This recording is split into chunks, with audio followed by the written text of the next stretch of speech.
she was already out of the tournament. But when Alex Eala made a surprise appearance at the Cincinnati final, the stadium went absolutely berserk. And tickets that had been sitting unsold vanished in minutes. The Eala Effect had already transformed the Cincinnati Open into something the tennis world had never seen before.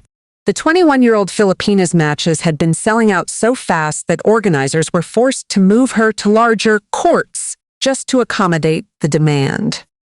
Her $42 Nike shirt had completely sold out within hours, while merchandise from Carlos Alcaraz, Jannik Sinner, and Aryna Sabalenka remained available. The resale market for her match against Amanda Anisimova had spiked by 70%, with fans paying upwards of $1,000 just for a seat. But what happened at the final was something else entirely. Eala had already been eliminated in the third round, losing a 2-hour, 28-minute battle to world no. 10 Anisimova, a match that featured a 20-minute, 13-deuce marathon game and saw the Filipina lose the final 6 games of the decider. The dream run in Cincinnati was over. And yet, her presence alone was enough to move mountains. When she walked into the Lindner Family Tennis Center to watch the final, the crowd erupted. Filipino flags that had been folded away were raised once more. The chants of "Laban, Alex!" that had defined her matches echoed through the stadium again. And tickets that had been sitting unsold for the championship match vanished in minutes. The tournament organizers were left scrambling. According to reports, ticket prices on the resale market spiked immediately after news of her appearance spread. The stadium that had been struggling to fill seats for the final suddenly had a waiting list. The tournament that had featured Grand Slam champions and tennis legends had found its biggest draw in a player who wasn't even competing. The WTA was left speechless. But the real shock wasn't just the sellout. It was what this moment said about the Eala Effect that had completely transformed the economics of tennis. The Filipina sensation, seeded no, saw 17 and ranked a career-high world number 20, had already proven she could sell out stadiums across North America. In Toronto, tickets for her matches vanished in 30 minutes, forcing organizers to move her from a 2,800-seat court to center court, where 10,077 fans packed the venue. In Washington, her ticket sales had risen by 80%. And now, in Cincinnati, she had shown that even when she wasn't playing, she was the biggest draw of the tournament. What would you do if a player who wasn't even competing was the biggest star of your tournament? For the Cincinnati Open organizers, the answer was already clear. They would adapt. They would accommodate. And they would hope that the Eala Effect would return next year. Because when the 21-year-old from Quezon City shows up, even a final that she's not playing in becomes a sellout. She was already out of the tournament. The final was between 2 players who had nothing to do with her. And yet, when Alex Eala walked into the Lindner Family Tennis Center to watch the Cincinnati final, ticket prices spiked 70% overnight, and the stadium that had been half empty suddenly had a waiting list. The WTA was left speechless, but the real shock wasn't just the sellout, it was what this moment revealed about a force that had quietly taken over the sport. The numbers told a story that no one could ignore. Just days earlier, tickets for Eala's third-round match against Amanda Anisimova had been selling at a premium, with fans paying upwards of $1,000 on the resale market. Her $42 Nike shirt had completely sold out within hours, while merchandise from Carlos Alcaraz, Jannik Sinner, and Aryna Sabalenka remained available. The tournament itself, despite featuring Grand Slam champions and the Williams sisters, was struggling to fill seats for the final. Then Eala appeared. When she walked into the stadium, the crowd erupted. Philippine flags that had been folded away were raised once more. The chants of "Laban, Alex!" that had defined her matches echoed through the stands again, and tickets that had been sitting unsold for the championship match vanished in minutes. The resale market went berserk. According to reports, ticket prices on the secondary market spiked immediately after news of her appearance spread. The stadium that had been struggling to fill seats for the final suddenly had a waiting list. Fans who had driven 8 hours from Toronto, who had planned college reunions around her matches, who had paid $1,000 just to watch her play, were now paying premium prices to see a tournament their hero wasn't even competing in. The contrast with the rest of the tournament was jarring.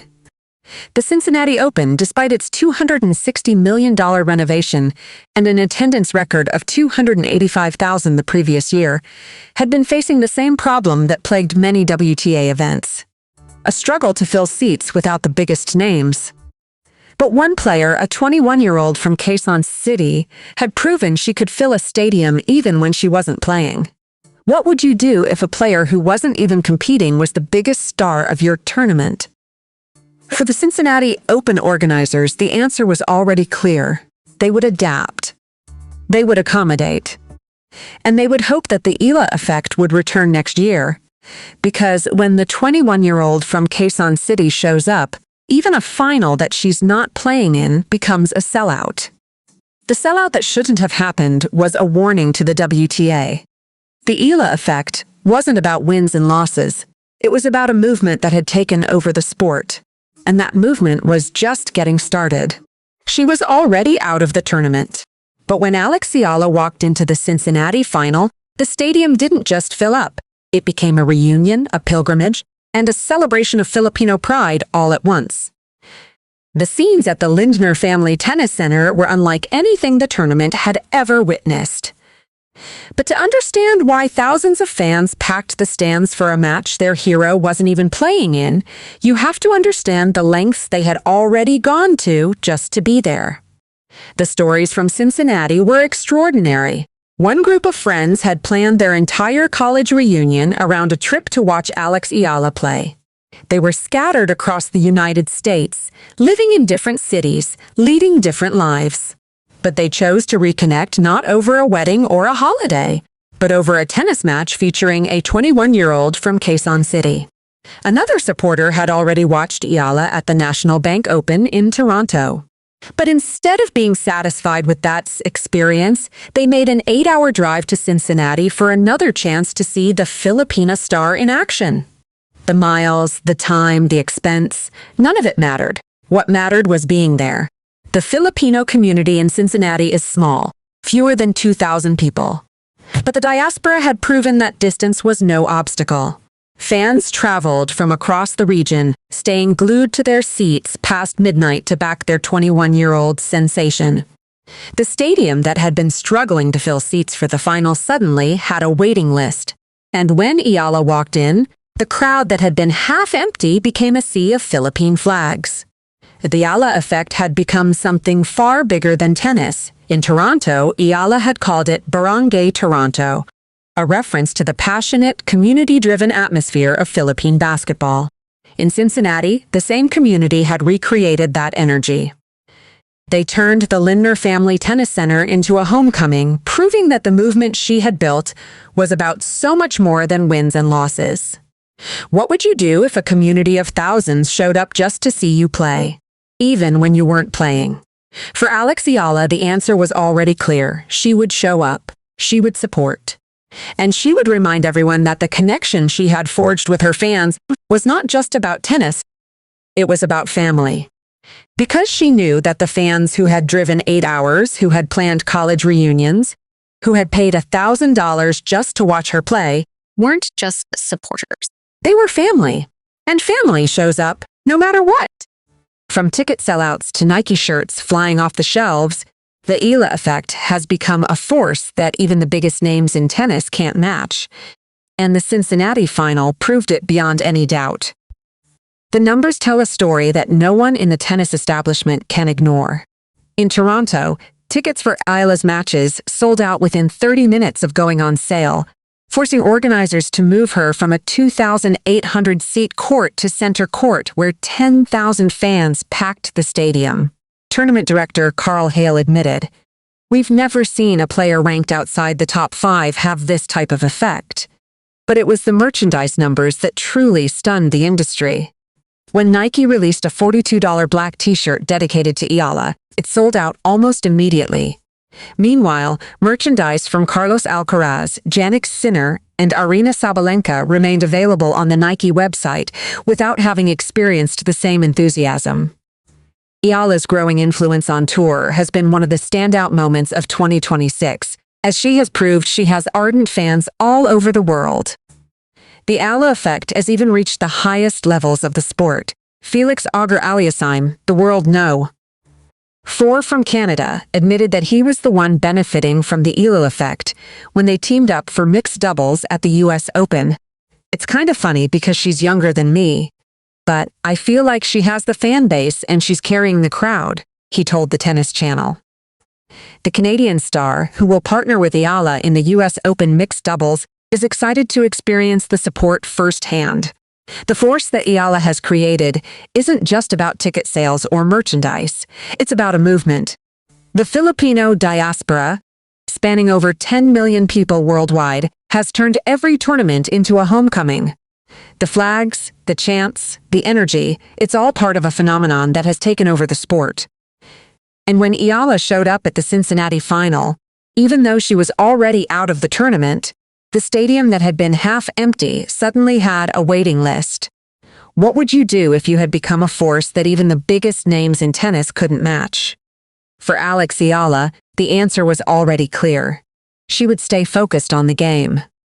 She would let the phenomenon unfold around her, and she would prove that the girl with ruffled socks and light-up shoes had earned every single fan who packed those stadiums. The Eala Effect had become the most powerful force in tennis, and it showed no signs of slowing down. The ticket prices spiked 70% overnight, the resale market hit triple digits, and the Cincinnati final sold out, not because of the players on the court, but because a 21-year-old from Quezon City walked into the stadium. The Eala Effect had transformed the economics of tennis. The numbers were undeniable. In Toronto, every match Eala played sold out, forcing organizers to move her to center court. In Washington, ticket inquiries rose by 80%, with tournament chairman Mark Ein admitting the number was likely higher. And now in Cincinnati, even after her elimination, Eala's mere presence was enough to move mountains. The most staggering statistic came from the merchandise numbers. When Nike released a $42 black t-shirt dedicated to Eala, it sold out in minutes, while merchandise from Carlos Alcaraz, Jannik Sinner, and Aryna Sabalenka remained available. A $42 t-shirt from a player who had never won a Grand Slam outsold the gear of the world's biggest stars. The demand was so high that the price on resale markets quickly jumped to the $70 to $120 range. But the Eala Effect wasn't just about ticket sales and merchandise. It was about a movement. The Filipino diaspora, spanning over 10 million people worldwide, had turned every tournament into a homecoming.